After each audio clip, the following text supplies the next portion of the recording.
अंजलि जल्दी जल्दी काम निपटा रही थी। दाल और सब्जी बन चुकी थी, बस फुलके बनाने बाकी थे।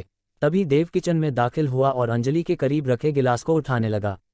उसने जानबूझकर अंजलि को हौले से स्पर्श करते हुए गिलास उठाया और पानी लेकर बाहर निकल गया। अंजलि की धड़कनें बढ़ गईं। एक नशा सा उसके बदन को महकाने लगा। उसने चाहत भरी नज़रों से देव की तरफ देखा जो उसे ही निहार रहा था। अंजलि की धड़कनें फिर से ठहर गईं। लगा जैसे पूरे जहान का प्यार लिए देव ने उसे आगोश में ले लिया हो और वह दुनिया को भूलकर देव में खो गई हो। तभी अम्माजी अखबार ढूंढती हुई कमरे में दाखिल हुई और अंजलि का सपना टूट गया। नजरें चुराती हुई अंजलि फिर से काम में लग गई। अंजलि देव के यहाँ खाना बनाने का काम करती है।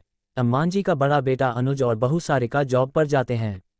छोटा बेटा देव भी एक आईटी कंपनी में काम करता है। उसकी अभी शादी नहीं हुई है और वह अंजलि की तरफ आकर्षित है। 22 साल की अंजलि बेहद खूबसूरत है और वह अपने माता पिता की इकलौती संतान है। माता पिता ने उसे बहुत लाड़ प्यार से पाला है, इंटर तक पढ़ाया भी है। मगर घर की माली हालत सही नहीं होने की वजह से उसे दूसरों के घरों में खाना बनाने का काम शुरू करना पड़ा।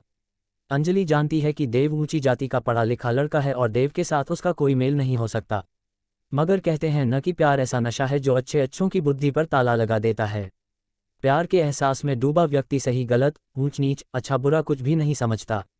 उसे तो बस किसी एक शख्स का ख्याल ही हर पल रहने लगता है और यही हो रहा था गुंजन के साथ भी।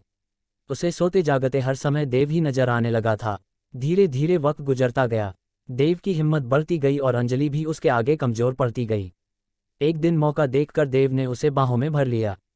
अंजलि ने खुद को छुड़ाने का प्रयास करते हुए कहा, देव जी, अम्मा जी ने देख लिया तो क्या सोचेंगी? अम्मा सो रही हैं अंजलि, तुम उनकी चिंता मत करो। बहुत मुश्किल से आज हमें ये पल मिले हैं, इन्हें यूं ही बर्बाद ना करो। मगर देव जी, ये सही नहीं। आपका और मेरा कोई मेल नहीं। अंजलि अब भी सहज नहीं थी। ऐसी बात नहीं है अंजलि, मैं तुझसे प्यार करने लगा हूँ। प्यार में कोई छोटा बड़ा नहीं होता। बस मुझे इन जुल्फों में कैद हो जाने दे। गुलाब की पंखुड़ी जैसे इन लबों को एक दफ़ा छू लेने दे। देव किसी भी तरह अंजलि को पाना चाहता था। अंजलि अंदर से डरी हुई थी, मगर देव का प्यार उसे अपनी तरफ खींच रहा था। आखिर अंजलि ने भी हथियार डाल दिए। वह एक प्रेयसी की भांति देव के सीने से लग गई। दोनों एक दूसरे के आलिंगन में बंधे प्यार की गहराई में डूबते रहे।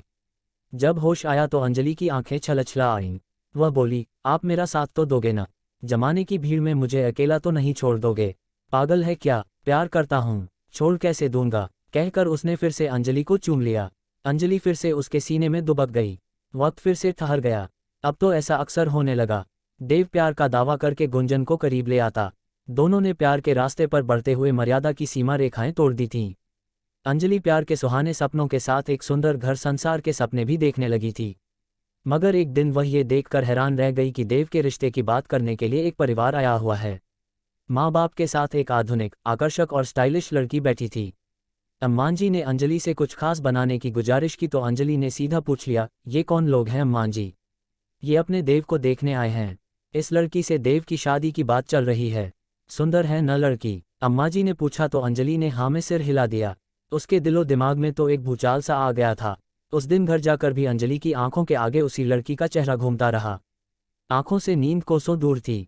अगले दिन जब वह देव के घर खाना बनाने गई तो सबसे पहले मौका देखकर उसने देव से बात की। ये सब क्या है देव जी? आपकी शादी की बात चल रही है। आपने अपने घर वालों को हमारे प्यार की बात क्यों नहीं बताई?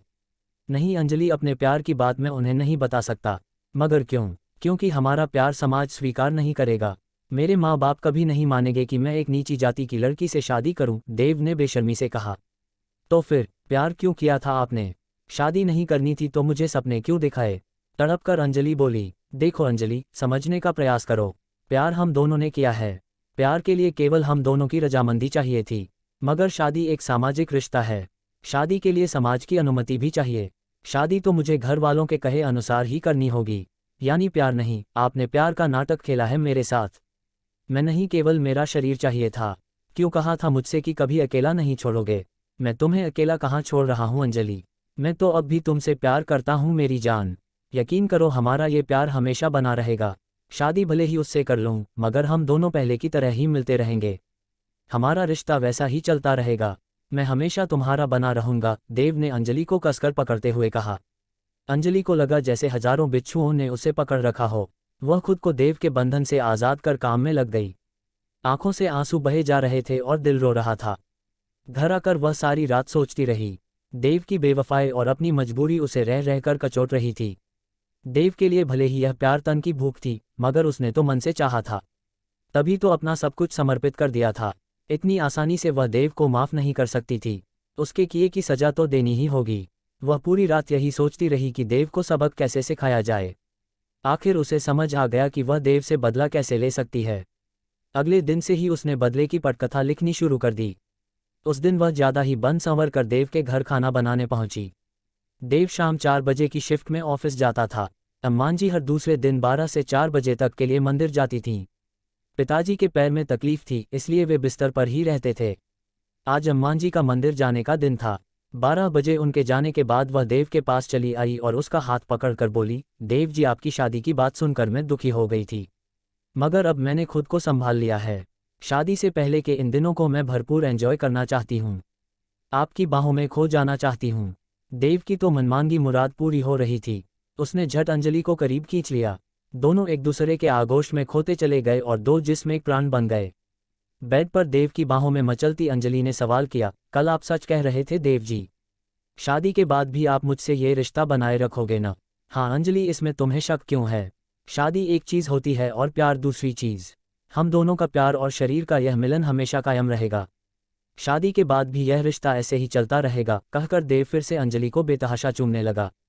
शाम को अंजलि अपने घर लौट आई। उसे खुद से घिन आ रही थी। वह बाथरूम में गई और नहाकर बाहर निकली, फिर मोबाइल लेकर बैठ गई। आज के उनके शारीरिक मिलन का हर पल इस मोबाइल में कैद था। उसने बड़ी होशियारी से मोबाइल का कैमरा ऑन करके ऐसी जगह रखा था जहां से दोनों की सारी हरकतें कैद हो गई थीं। ये 1.5 घंटे का लंबा अंतरंग वीडियो था। 10 दिन के अंदर उसने ऐसे 4 वीडियो और शूट कर लिए। फिर वीडियो एडिट करके बड़ी चतुराई से उसने अपने चेहरे को छुपा दिया। कुछ दिनों में देव की शादी हो गई। 10 दिनों के अंदर ही उसने देव की पत्नी से दोस्ती कर ली और उसका मोबाइल नंबर ले लिया। अगले दिन उसने अम्मान जी को कह दिया कि उसे मुंबई में जॉब लग गई है और अब काम पर नहीं आ पाएगी। उस दिन वह देव से मिली भी नहीं और घर चली आई। अगले दिन सुबह सुबह उसने अपने और देव के 2 अंतरंग वीडियो देव की पत्नी को व्हाट्सएप कर दिए।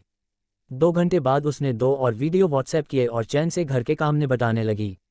शाम 4 बजे के करीब देव का फ़ोन आया। अंजलि को इसका अंदाजा पहले से था। उसने मुस्कुराते हुए फ़ोन उठाया तो सामने से देव का रोता हुआ स्वर सुनाई दिया, अंजलि तुमने ये क्या किया मेरे साथ? मेरी शादीशुदा जिंदगी की अभी ठीक से शुरुआत भी नहीं हुई थी और तुमने ये वीडियो भेज दिए। तुम्हें पता है माया सुबह से मुझसे लड़ रही है और अभी अभी सूटकेस लेकर हमेशा के लिए अपने घर चली गई। अंजलि तुमने ये क्या कर दिया मेरे साथ? अब तुम न घर के न घाट के। गुड बाय देव। वाक्य पूरा कर अंजलि ने फ़ोन काट दिया। उसने आज देव से बदला ले लिया था, खुद को मिले हर आंसू का बदला। आज उसे महसूस हो रहा था जैसे उसके जख्मों पर किसी ने मरहम लगा दिया हो।